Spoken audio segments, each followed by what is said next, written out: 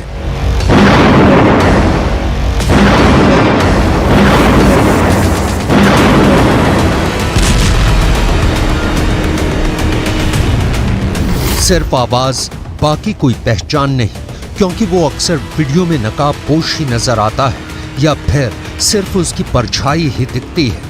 वो कभी किसी को सार्वजनिक रूप से नहीं दिखा है, वो कभी भी मोबाइल या किसी दूसरे डिजिटल टेक्नोलॉजी का इस्तेमाल नहीं करता है। इसी ने इजराइल के खिलाफ हमास के हमले को अल अक्सा स्ट्रॉम नाम दिया।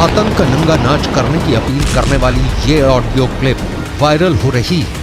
कहा जा रहा है कि ये आवाज मोहम्मद दैफ की है, लेकिन कौन है ये मोहम्मद दैफ जिसने 50 सालों में इजराइल के खिलाफ इतना बड़ा हमला कर दिया, जिसके बारे में इजराइल सोच भी नहीं सकता था?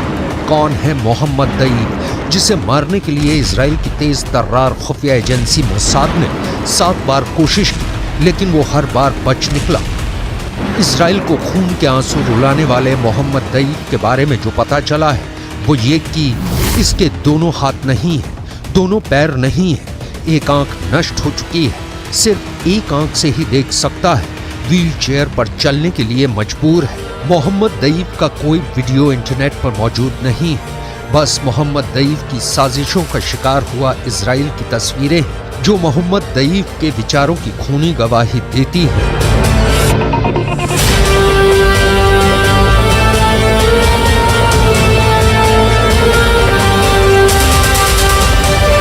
मोहम्मद दईफ की तस्वीरें भी जो आप इस वक्त अपनी स्क्रीन पर देख रहे हैं वो 20 साल पुरानी है। यानी मोहम्मद दईफ अभी कैसा दिखता है किसी को खबर नहीं। उसके बारे में गाजा पट्टी के लोगों को भी ज्यादा कुछ नहीं पता। मोहम्मद दईफ को दुनिया भर में नया ओसामा बिन लादेन का नाम दिया जा रहा है। गाजा पट्टी में मोहम्मद दईफ को लोग गेस्ट के नाम से जानते हैं क्योंकि मौत का दूसरा नाम मोहम्मद दईफ एक जगह कहीं ठहरता नहीं। मोहम्मद दईफ को नौ जिंदगी पाने वाली बिल्ली भी कहा जाता है क्योंकि कहा जाता है वो इजराइल के 9 बार के हमलों में अब तक बचता रहा है। लेकिन इंटरनेट पर मोहम्मद दईफ के बारे में जो जानकारी मौजूद है उसके मुताबिक मोहम्मद दईफ हमास के मिलिट्री विंग कस्साम का सुप्रीम कमांडर है। मोहम्मद दईफ ही इजराइल पर थल और नभ यानी पैराग्लाइडर से हमले का मास्टरमाइंड है। इसी आतंक के आका ने इजराइल को दुनिया के नक्शे से मिटाने की प्लानिंग की थी। इसी की कमान में हमास के सैकड़ों आतंकवादियों को एक साथ इजराइल भेजा गया। इसी मोहम्मद दईफ ने गाजा में बैठे बैठे इजराइल की सड़कों पर कत्लेआम की स्क्रिप्ट लिखी। इस मोहम्मद दईफ ने गाजा पट्टी के 20 लाख लोगों की जिंदगी इजराइल की मिसाइलों की ओर मोड़ दी। अपाहिज आतंकी ने रात के अंधेरे में जो कुछ रचा उसे अब पूरा गाजा पट्टी भुगत रहा है।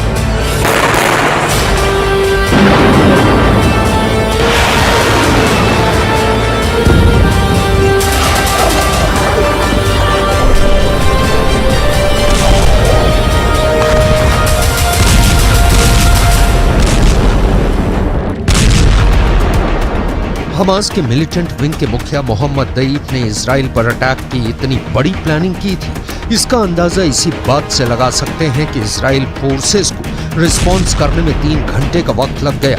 इजराइल की खुफिया एजेंसी मोसाद को इस हमले की पहले भनक तक नहीं लगी। मतलब एक एक डिटेल को मोहम्मद दईफ सीक्रेट रखने में कामयाब रहा। कहा जा रहा है कि यह हमला इतना सुनियोजित और बड़े लेवल पर प्लान किया गया था, लेकिन इसकी जानकारी हमास के दूसरे आतंकी कमांडरों तक को नहीं थी जब तक कि उन्हें अटैक का ऑर्डर नहीं मिल गया।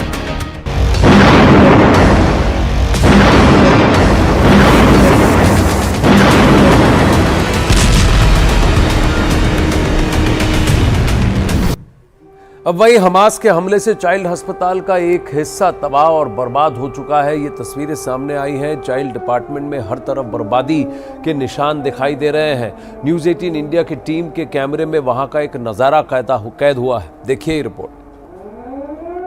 न्यूज़ 18 इंडिया आपको लगातार ग्राउंड जीरो से हर वो रिपोर्ट दिखा रहा है, हर जगह से हर पल वो रिपोर्ट दिखा रहा है जिसने इजराइल को चुनौती दी है हमास के हमले की।